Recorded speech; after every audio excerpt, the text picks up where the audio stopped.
कहते हैं कि आग से इंसान खाना भी बना सकता है जो कि जिंदा रहने के लिए बहुत ज्यादा जरूरी है, एंड उसी आग से अपना घर भी जला सकता है।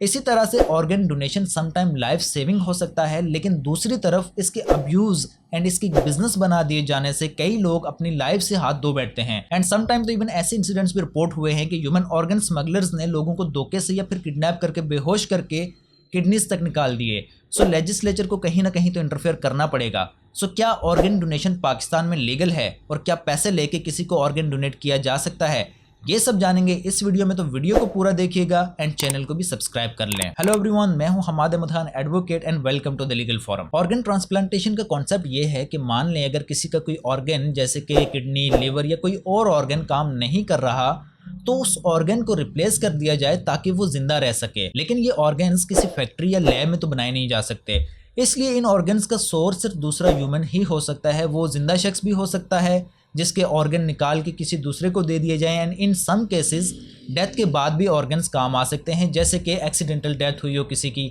तो उसके ऑर्गन्स काम आ सकते हैं। लेकिन विद पैसेज ऑफ टाइम ये एक बिजनेस बना दिया गया एंड ऑर्गन सेल होने लगे, वो भी बड़ी बड़ी कीमतों में। कहते हैं ना, मरता क्या ना करता। तो जब किसी अमीर शख्स को नीड होती है ऑर्गन की तो वो अपनी दौलत लुटाने के लिए तैयार रहता है, एंड फिर किसी ऐसे शख्स को पकड़ा जाता है जिसको पैसों की नीड हो और उसे पैसे देके ऑर्गन लेकर पैसे देने वाले को बेच दिया जाता है। एंड इस डील को कंप्लीट करवाने वाले मिडिल मैन भी अच्छे खासे पैसे कमाते हैं। एंड इन सम केसेस तो लोगों को, खासकर बच्चों को किडनैप करके ह्यूमन ऑर्गन स्मगलर्स उनके ऑर्गन्स निकाल लेते हैं एंड आगे स्मगल कर देते हैं। अब यहाँ पे मुश्किल ये है कि ऑर्गन डोनेशन को कंप्लीट बैन भी नहीं किया जा सकता था, क्योंकि ये किसी की जान बचा सकते हैं और ऐसे भी नहीं छोड़ा जा सकता कि ये गलत बिजनेस के लिए यूज हो। सो इन सब चीजों को बैलेंस करने के लिए पार्लियामेंट ने transplantation of human organs and tissues act 2010 enact किया, एंड इसके बाद प्रोविंसेस ने भी सेम लेजिस्लेशन की, एंड प्रोविंस ऑफ सिंध ने 2013 में सेम एक्ट सिंध के लिए इनेक्ट किया। लेकिन law province and federal same ही है, सो हम फेडरल को ही लेके चलेंगे। So according to transplantation of human organs and tissues act 2010 organ donate किए जा सकते हैं, ये लीगल है, बट इसकी कुछ कंडीशंस हैं एंड वो स्ट्रिक्टली फॉलो करना लाजमी है। एंड ये condition living personal and after death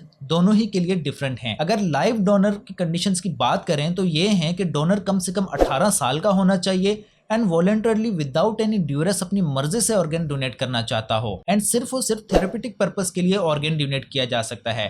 therapeutic का ये मतलब होता है कि related to any healing disease.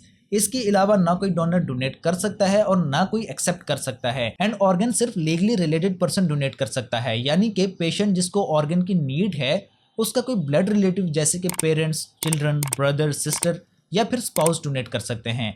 ये बेसिकली एक चेक है स्मगलिंग को रोकने के लिए, बिकॉज देखिए कोई भी शख्स किसी को अपनी लाइफ डेंजर में डालकर ऑर्गन क्यों ही देगा। मोस्ट प्रोमिनेंट रीजन ये हो सकती है कि वो शख्स जेन्युइनली मोटिवेटेड हो पेशेंट की जान बचाने के लिए, एंड इस तरह का शख्स कोई करीबी ही हो सकता है। एंड लॉ ये भी कहता है कि वो खुद से देना चाहता हो, उसके ऊपर कोई ड्यूरेस या कोई कोअर्जन ना हो। अब यहाँ पे शायद आपके जहन में भी यही आ रहा होगा कि अगर कोई लीगली रिलेटेड पर्सन अवेलेबल नहीं है डोनर, तो उस सूरत में क्या?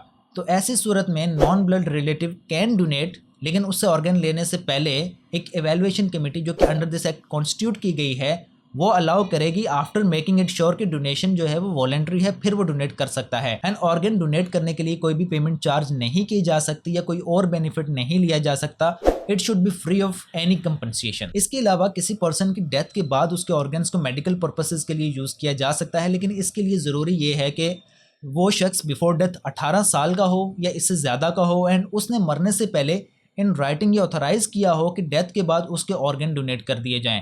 इवैल्यूएशन कमेटी इस चीज को वेरीफाई भी करेगी। इसके अलावा एक और कंडीशन ये भी है कि अगर किसी हॉस्पिटल में कोई अनक्लेम्ड डेड बॉडी है जिसकी ब्रेन डेथ हो चुकी है एंड 24 आवर्स की इंटर्न सर्च के बाद उसके रिलेटिव्स का कोई पता नहीं लग सका, तो उस सूरत में भी उसकी बॉडी के ऑर्गन्स को रिमूव किया जा सकता है ट्रांसप्लांटेशन के लिए, एंड स्ट्रिक्टली मेडिकल पर्पस के लिए ही यूज किया जा सकता है। एंड इन ऑर्गन्स को सेल या कमर्शियली यूज नहीं किया जा सकता। ये सब रेकग्नाइज्ड टीम ऑफ प्रोफेशनल्स ही कर सकते हैं। एंड डेड बॉडी से ऑर्गन रिमूव करने से पहले उन्हें भी कमेटी से एक सर्टिफिकेशन लेनी होगी कि वो पर्सन डेड ही है। इसके अलावा अगर कोई ऑर्गन डोनेशन को कमर्शियली डील करता है, जैसे कि किसी को पैसे चार्ज करता है, किसी को पैसे ऑफर करता है या ऑर्गन सप्लाई करना ऑफर करता है, डोनर की तलाश करता है या डील को इनिशिएट या नेगोशिएट करता है, तो इसके लिए उसे 10 साल की इंप्रिजनमेंट हो सकती है और 1 मिलियन रुपीस तक का फाइन हो सकता है।